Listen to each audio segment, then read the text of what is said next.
묻는 거예요. 가서 이것을 가지고 전해라 라고 했다는 거예요. 이때 생겨난 고사성어가 치망설존이라고 하는 그 고사성어인데요. 가장 강한 이빨은 망하여 없어지지만 가장 부드러운 혀는 남아있다, 그런 뜻이라는 거예요. 이 사자성어의 의미는 이 세상에서 가장 강하다 생각하고 이기는 것 같다라고 생각을 했지만, 그러나 강한 것은 다 꺾이고 뽑히고 부드러운 것과 또 이 약한 것처럼 생각된 것들이 승리한다라고 하는 이런 교훈을 남겨주고 있다는 것이죠. 복수하는 마음, 힘으로 상대를 이기려고 하는 마음, 이런 것들은 강한 것들이잖아요.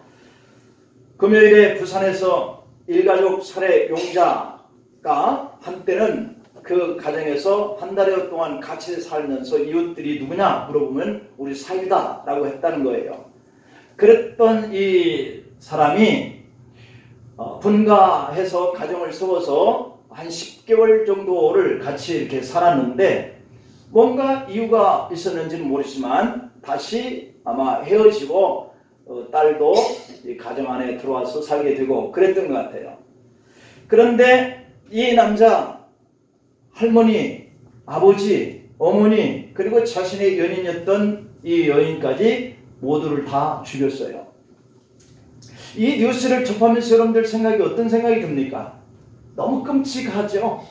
정말 이런 일들이 이 세상 우리가 살고 있는 이곳에 일어나고 있다라고 하는 것이 너무 끔찍한 거예요.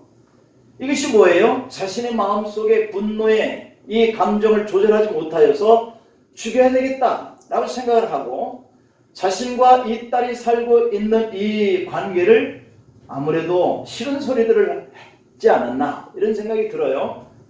그렇다고 그 가족들을 다 같이 죽일 수 있는 이 일은 정말 끔찍한 일이 아닐 수 없습니다. 이렇게 강한 것 같은 이 일은 결국에 모든 사람들에게 좋지 않는 결과를 가져오고 자신도 결국은 죽었다고 그러잖아요.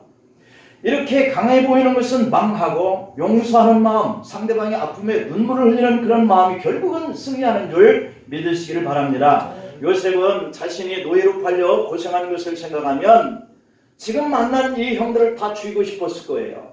그는 그 힘이 있었고 그 권력이 있고 그러한 자리에 있었던 사람이잖아요.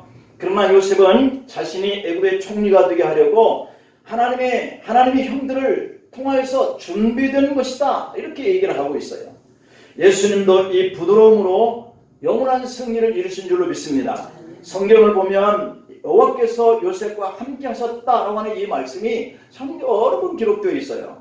애굽의 종으로 팔려갈 때도 여호와께서 함께 하셨다. 감옥에 갇힐 때도 여호와께서 함께 하셨다.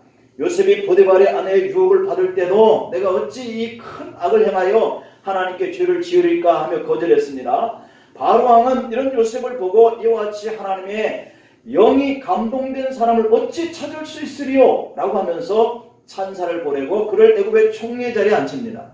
요셉은 언제 어느 곳에서나 하나님과 함께 하셨어요. 요셉은 형들이 자기를 애굽으로 판 것도 영성으로 풀어가요. 당신들의 나를 이곳에 팔았다고 해서 근심하지 말아라, 한탄하지 말아라. 하나님이 생명을 구원하시려고 나를 당신들보다 먼저 이곳에 보냈나이다 라고 말하는 것이 바로 이 요셉의 영성이에요. 요셉의 이런 영성은 처음부터 저절로 갖춰졌나? 아닙니다. 하나님과 동행을 하면서 고난의 환경 속에서 그는 모함도 받고 죽을 고비도 넘기고 종으로 노예로 가진 고생도 다 한 이러한 것들을 통해서 이러한 영성이 개발된 사람으로 변화가 일어나가고 있는 모습을 성경은 보여줘요. 우리에게도 인생을 하나님의 눈으로 해석하는 영성이 있기를 바랍니다. 다른 사람의 눈물을 내 눈물로 여기는 감성이 있어야 되고, 오늘의 환경을 보면서도 내일을 내다볼 수 있는 그러한 직관의 지성이 있어야 돼요. 너무나 이지적이고 지적인 사람은 감정이 메말른다 그래요. 감성은 풍부한데 영성에 메말라버리는 사람들도 있다 그럽니다. 대부분의 사람들은 인격의 한 부분만 발전시키는데, 오늘 이 요셉은 지성과 감성과 영성의 전 인격을 조화롭게 발전시켜서 성경에 예수님의 모습을 떠오르게 하는 사람이 되었어요. 오늘 우리들도 이와 같이 내가 믿음의 길을 가는 이런 과정 속에서 누군가가 나의 이름을 들으면 나의 뒷모습을 보면 주님이 생각나는 사람, 예수님이 생각나는 사람이 되기를 간절히 축원합니다. 기도하십시다. 다른 사람의 눈물을 내 눈물로 이루는 감성과 오늘의 환경을 보면서도 내일을 내다볼 수 있는 직관적인 그러한 영성, 예수님의 유양성과 내양성을 나도 요셉처럼 닮아가게 해달라고, 그래서 누군가 나를 보면 예수님이 생각나는 사람이 되게 해달라고 우리 주같이 버리고 기도합니다. 주여 주여 주여. 하나님 아버지, 오늘도 우리를 택하셔서 자녀 삼으시고 하나님이 약속된 그 길로 인도하시는 주님이심을 믿습니다.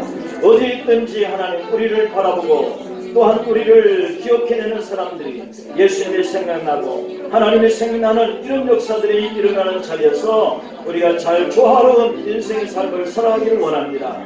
예수님을 가장 잘 표현하고 나타낼 수 있는 이 요셉이 성경의 인물로 많은 사람들에게 본이 되고 교훈이 되고 온 것처럼 오늘은 우리의 삶의 자리가 이렇게 하나님 앞에 드러내 보이게 하셔서 우리를 통해서 그리스도가 증거되어지는 자리에서 우리가 살아갈 수 있기를 원합니다. 하나님, 다른 사람의 눈물을 내 아픔의 눈물로 생각하게 하시고 다른 사람의 환경의 어려움을 바라보면서도 함께 그들과 아파할 수 있는 이런 지성을, 감성을 우리가 갖추고 오늘의 이런 어려운 환경을 잘 믿음의 인내와 하나님의 약속을 신실하게 내다볼 수 있는 이러한 직관 능력이 있어서 영적인 세계를 바라볼 수 있고 그와 같은 일들을 끝내 기다리고 하나님의 시간을 통하여 우리가 우리의 수많은 것들을 성취해 갈 수 있는 귀한 은혜가 늘 있게 하여 주시옵소서. 아버지 하나님, 한 주 동안에도 우리의 삶을 주장하여 주시는 줄로 믿습니다.